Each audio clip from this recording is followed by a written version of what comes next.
விழுப்புரத்தில் சண்டையை விலக்கிவிடச் சென்ற தாவேக நிர்வாகி இரும்பு கம்பியால் அடித்து கொலை செய்யப்பட்டதால் பதற்றமான சூழல் நிலவியது. நள்ளிரவில் மது போதையில் திரும்பி வந்த இருவர் கொலைபாதக செயலில் ஈடுபட்டதன் பின்னணி என்ன? விழுப்புரம் மாவட்டம் புயப்பாக்கம் ஊராட்சிக்கு உட்பட்ட பெரியார் நினைவு சமத்துவபுரம் பகுதியைச் சேர்ந்தவர் 55 வயதான மூர்த்தி. இவர் ஜேசிபி ஓட்டுநராக பணியாற்றி வந்தார். ஞாயிற்றுக்கிழமை மாலையில் சமத்துவபுரத்தின் நுழைவாயில் பகுதியில் மூர்த்தி நின்றிருக்கிறார். அப்போது அங்கிருந்த வீரமுத்து மற்றும் வினோத் ஆகியோரிடையே சண்டை ஏற்பட்டிருக்கிறது. இதை பார்த்த மூர்த்தி இருவரையும் சமாதானம் செய்துவிட சண்டையை விலக்கிவிட முயற்சித்திருக்கிறார். ஆனால் சண்டையை விலக்கி விடுவதற்கு எதிர்ப்பு தெரிவித்த வீரமுத்து, சண்டையை விலக்கி விடுற அளவுக்கு நீ என்ன பெரிய ஆளா?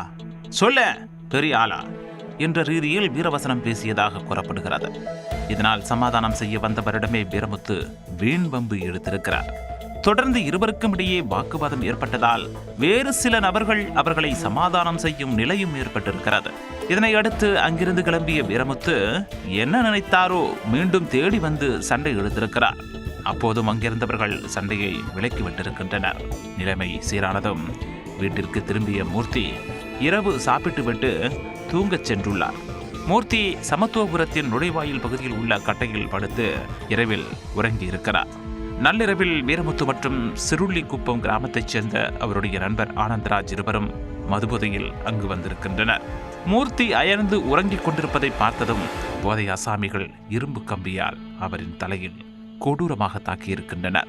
இதில் படுகாயமடைந்த மூர்த்தி நிகழ்விடத்திலேயே துடிதுடித்து உயிரிழந்தார். தகவலறிந்து வந்த விழுப்புரம் நகர போலீசார் உடலை கைப்பற்றி உடற்கூராய்வுக்காக அரசு மருத்துவக் கல்லூரி மருத்துவமனைக்கு அனுப்பி வைத்தனர். இதனை அடுத்து கொலை வழக்கு பதிவு செய்த போலீசார் தப்பி ஓடிய இருவரையும் பிடிக்க தேடுதல் வேட்டையில் இறங்கினர். வினோத் மற்றும் வீரமுத்து இடையே ஏற்பட்ட சண்டையை விலக்கிவிட்ட தகராறில்தான் ஜேசிபி ஓட்டுநர் மூர்த்தி கொலை செய்யப்பட்டாரா அல்லது வேறு ஏதேனும் தனிப்பட்ட காரணம் இருக்கிறதா என்கிற கோணத்தில் போலீசார் விசாரணையை தீவிரப்படுத்தி இருக்கின்றனர். கொலை செய்யப்பட்ட மூர்த்தி தாவேக்காவில் கோலியனூர் கிழக்கு ஒன்றிய இளைஞரணி இணைச் செயலாளராகவும் இருந்து வந்துள்ளார். வீதியில் வீண் சண்டை போட்டுக் கொண்டிருந்த இருவரை விலக்கிவிடச் சென்ற தாவேக்க நிர்வாகியை போதை ஆசாமிகள் இரும்பு கம்பியால் தாக்கி கொலை செய்ததால் கோலியனூர் பகுதியில் பதற்றமான சூழல் நிலவியது.